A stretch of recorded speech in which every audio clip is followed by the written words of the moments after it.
If you hear people talk about bonds and you're not really sure if you need them or even how they work, welcome back to Financial Literacy 101, Lesson 6, Bonds. So, what actually is a bond? Let me use an analogy that most people are probably familiar with, and that's a mortgage when you're buying a house.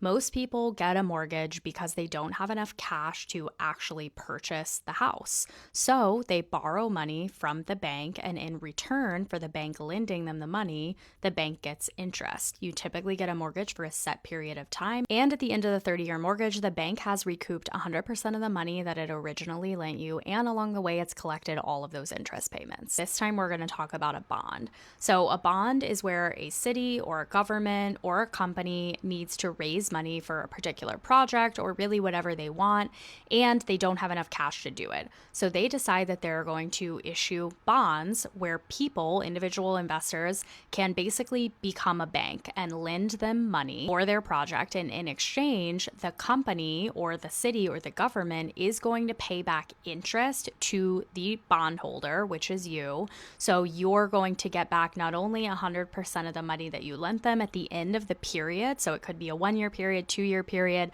Bonds come in many different varieties of periods of time.